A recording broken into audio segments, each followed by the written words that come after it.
And I asked them, and I said, should we boycott Asian shops? Is that what we should do? And every one of them said yes. Yes. Okay. Because how are black people supposed to mobilize if they're in our communities? It's not no Asian hating. It's about economics and why black people can't keep their black money within their community. So when you go to your corner shops and, the food stock that they sell, right? They sell our food. They go to the corner shops. They have chicken shops lined up in our thing. It's all going back into their community. How is it coming back into ours? We have to boycott them. We don't want to, but we have to boycott them to keep it within our community. Otherwise, how are we going to progress?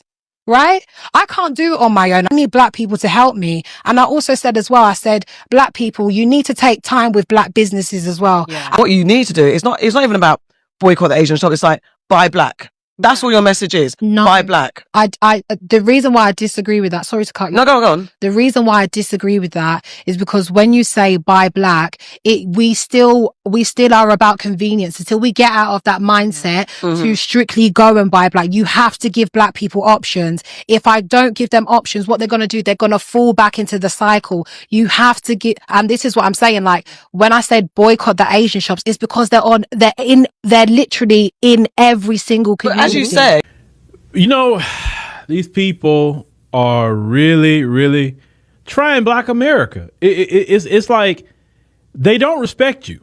That's really what it is. These videos of the first guy that said what he said, talking about go ahead and do it. Well, we have another one, actually. It's a woman this time.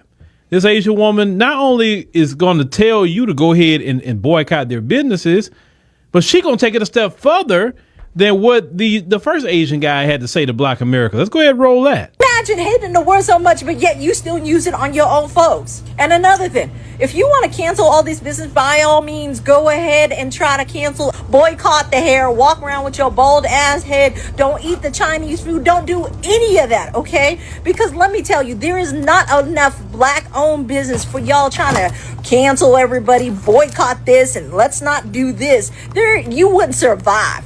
You would not survive in that community without all these other businesses. And then you're going to go, no one wants to invest in our neighborhood. Why do you think they don't want to invest in your neighborhood? Because you got your ratchetty ass kids going around stealing everybody all the time. Okay, go ahead, cancel all the business. I'm just saying what everybody's thinking. And you mad because you know I'm right. And then you go on national TV talking about, how he was racially profiled and how everybody is racist. Well, had you whoop your son's ass and made sure he wasn't walking around with a pistol, he wouldn't be Mr. Child. A lot of her messaging was targeted at the sisters.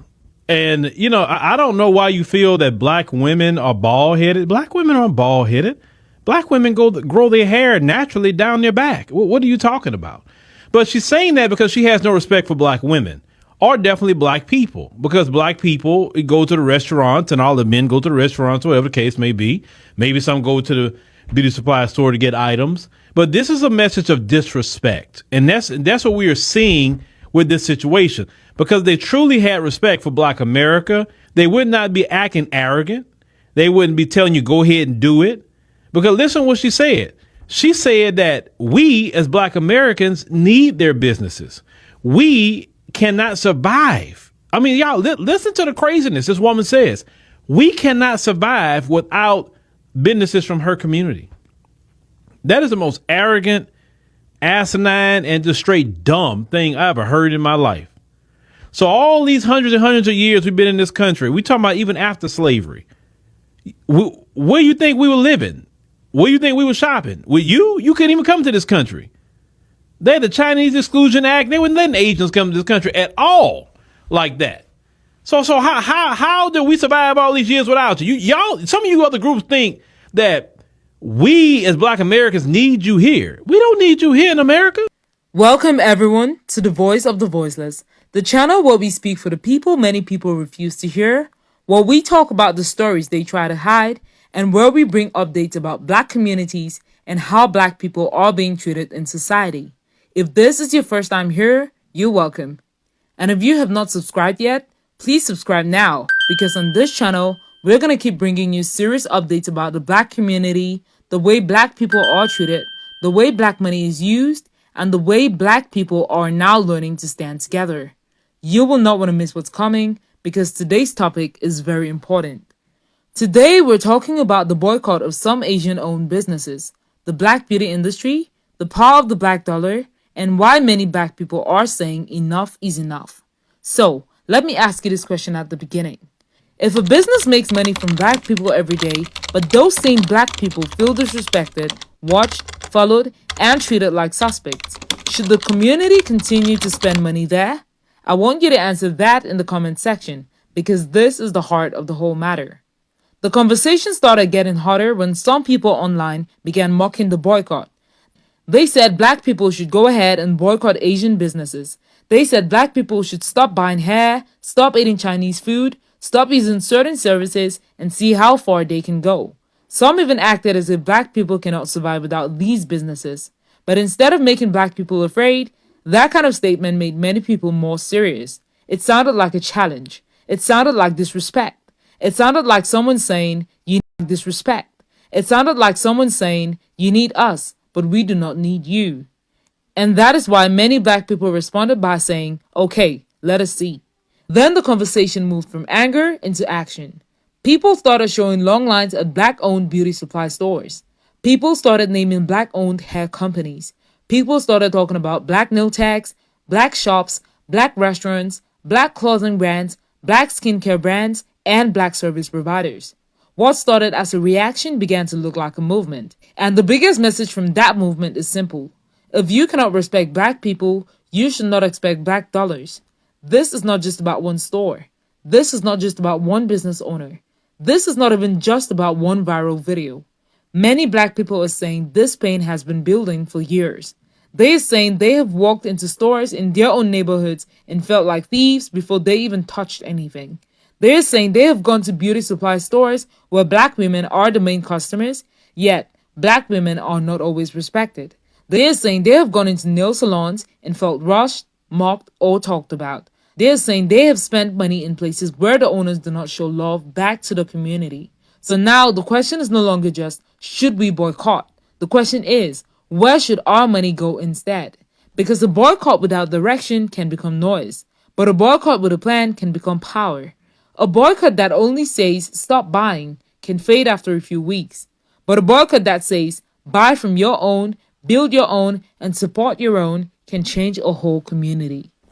And so what if black people are boycotting Asian businesses? If that's what it takes to wake our community up. Gia, you are very critical of Asians, and when you talk this way about our people, all you're doing is creating division. I've seen your videos about the Cyrus Rickshaw situation. I don't disagree with your stance there. It was a tragic loss of life. There is anti-blackness within our community. I just don't think you need to imply that we deserve to be boycotted. Like, yeah, go ahead. Wake our community up. Who are you referring to exactly? Maybe you should clear that up. You are telling the black community it is okay to generalize all of us, and the ones who are speaking out against it right now, I'm watching them get bullied by their own peers, and I can only imagine that you are partially responsible. Because hey look, an Asian said it was okay. Do you know that woman? If you come to New York, yo, you gotta order 4 chicken wings with pork fried rice. This woman, all she's doing is telling the world how good this Asian restaurant is. And look at these comments. This is ridiculous. Like, since when are we the boot? Us, Asians, in this country? The boot. Does this woman who made the chicken wings, does she need a wake-up call? We're calling all of the Asian takeout places, replacing a big-ass, fat-ass. Now, I don't want to be a hypocrite and generalize the black community. I know these cases are outliers, and most black people want this boycott so that they can circulate their money back into their own community, as they should. And I'm seeing stuff like this on my FYP too. Clearly, a lot of black people are wanting to support their own people, which is good, but clearly there are some who are doing things for revenge. And I can't help but feel like people like you enable that. Now, yes, it's more the black community's responsibility to address these people than it is ours, but my point is, you are not helping. This guy is a complete dunce and does not speak for me, yet I honestly feel like you validate his existence. You give his words power. You guys have similar energy, actually. Please do. So what? I'm really wondering where you're coming from deep down. Do you really think that we are so much more capable than black people of taking economic hits, that you can just throw all Asian businesses under the bus like this? So I don't know where you grew up, but I grew up in New York, and a lot of Asians in New York do not grow up financially privileged, whether they're East Asian, South Asian, Southeast Asian. Do you think those people are anti-black and need to wake up? I honestly feel like they don't have the time to be anti-anybody. They're trying to just make it.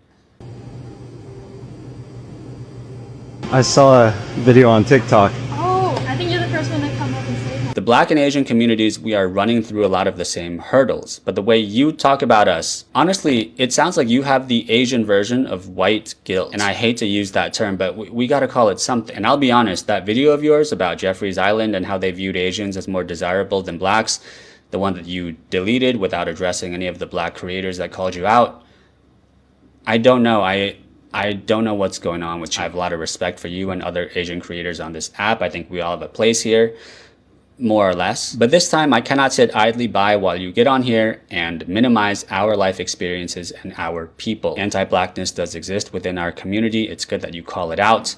But if you continue to talk without nuance and with such anger, all you're gonna do is set yourself up as quote unquote one of the good ones, which is such a divisive, harmful, and unnecessary thing to be. Now, let us also be fair and careful. This conversation should not become hate against every Asian person. It should not become an attack on every Asian family or every Asian business. That is not wisdom, and that is not justice. We must be able to speak about the problem without turning it into blind hate. But at the same time, nobody should tell black people to be quiet when they are talking about real things they have experienced. In the video, some voices admitted there are problems that need to be addressed. Some people spoke about anti-black attributes in some communities. Some people said that certain stereotypes about black people are repeated in homes, shops, and daily conversation. Some people also said that if there is going to be real unity between communities, then people must be willing to tell the truth, even when that truth is uncomfortable. That is an important point. Unity is not just a nice word. Unity is not just saying, we're all minorities. Unity means listening when another community says it is hurting. Unity means correcting people in your own community when they are wrong. Unity means saying, we cannot demand respect for ourselves while refusing to show respect to others. And that is why this moment matters. Some Asian voices in the transcript asked their own people to be honest, to confess the problem, to ask for forgiveness where harm has been done, and to stop acting like black people are wrong for being angry. That kind of voice is important because it shows that this is not about hating people. It is about dealing with disrespect, dealing with imbalance, and dealing with business practices that have hurt black communities. One of the strongest parts of the conversation was about the black beauty industry. For years, black women have been the heart of the beauty market. Black women buy hair products, wigs, hair extensions, oils, edge control, bonnets, lashes, nails, and many other beauty items. But many people argue that black people do not control enough of the businesses, distribution, and supply chains in the same industry they help to keep alive. Some people in the group said that that is not enough for black people to open shops if they cannot easily access distributors, products, and fair prices. That is a serious issue. If black entrepreneurs want to open business supply stores but cannot get good supply accounts, cannot get fair pricing, or cannot compete with bigger networks, then the problem is bigger than one shop. It becomes a system. It becomes a wall that keeps black people spending but stops black people from owning. And that is why the call to support black business must also include the call to support black distribution, black manufacturing, black product lines, black warehouses, and black networks. If black people only buy products, they remain customers. But if black people also make, ship, sell, own, and distribute the products, then they become builders. That is the difference between spending money and creating power. Some people in the transcript also defended Asian business owners by saying many immigrant families worked very hard, saved money, lived below their means, pooled resources, and built businesses through sacrifice. That point should not be ignored. Many immigrant families did work hard. Many did suffer. Many did face racism too, but one truth does not cancel another truth. A person can have suffered and still need to be accountable for how they treat others. A community can have struggled and still benefit from another community's money. A business owner can have worked hard and still be wrong if customers are disrespected. So, the conversation should not be who suffered more. The bigger question is, how do we stop using pain as an excuse and start treating each other with dignity? For black people, The answer many are giving is clear. We are going to be more careful with our money. We're going to stop acting like spending is small. We are going to understand that every dollar is a vote. Every dollar says, I support this. Every dollar says, I accept this. So, when black people choose to move their dollars, they are not powerless. They're speaking in a language business understands. Like, I know that people are being killed, but like, you're gonna be racist to all Asian people and not give us your money because your people are being killed when you sometimes go to these businesses and you're not going to be able to know which business is that business, but you should take that risk. You should risk your life because somebody might think you stole something that was worth $1. But why punish all of us? Do y'all hear yourselves? Exactly. It's ridiculous, right? To tell people like, hey, go in there, literally know that you're risking your life. Imagine hating the word so much, but yet you still use it on your own folks. And another thing, if you want to cancel all this business, by all means, go ahead and try to cancel, boycott the hair, walk around with your bald ass head, don't eat the Chinese food. A few days later. So this is the end of the line for the hair palace. Let me show y'all how far the line goes. It's a very long line. And this is where the way forward becomes very important. If this is really a black dollar shift, then it must be organized. It cannot just be people shouting online. It cannot just be people saying, do not shop there without giving alternatives. People need options. If someone needs hair products, where can they buy from a black-owned brand? If someone needs nails done, who is the black nail tech in that city? If someone needs food, where is the black-owned restaurant? If someone needs clothes, skincare, laundry products, body oils, books, candles, household items, or children's products, where can they find them? This is the work that must happen now. Every city needs a list. Every community needs a directory. Every content creator who cares about this issue should help promote black-owned businesses. Drop the names, share the pages, post the addresses, put the links in the comments, create a website, create a group, create a map. Make it easy for black people to support black people.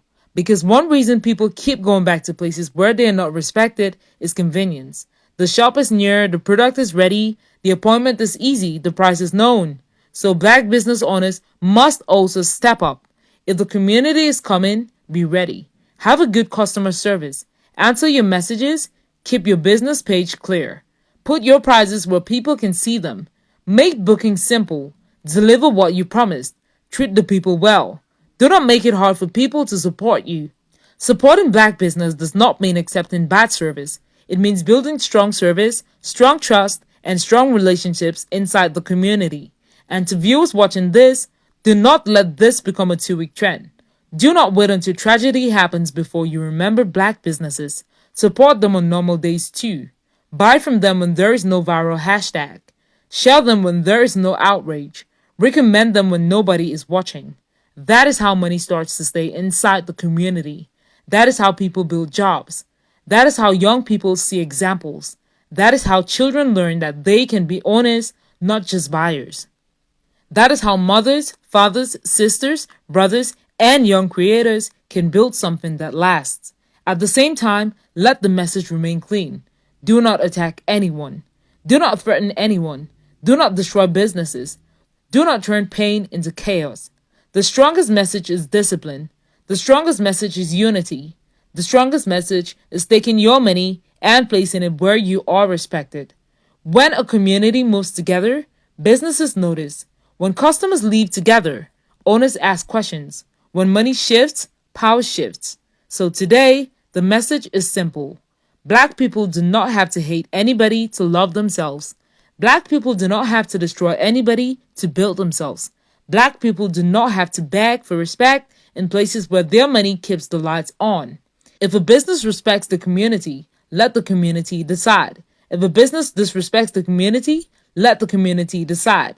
But the power of choice must return to the people. So here is my final question for you, and I want you to answer it honestly in the comment section. Should this black dollar shift be a short reaction to online disrespect, or should it become a long-term movement to build black-owned businesses, black distribution, and Black economic power. Thank you for watching The Voice of the Voiceless. If this video opened your eyes, please like it, share it, subscribe to the channel, and drop your thoughts below. We're not here to spread hate. We're here to speak truth, demand respect, and remind the world that the voiceless still have a voice.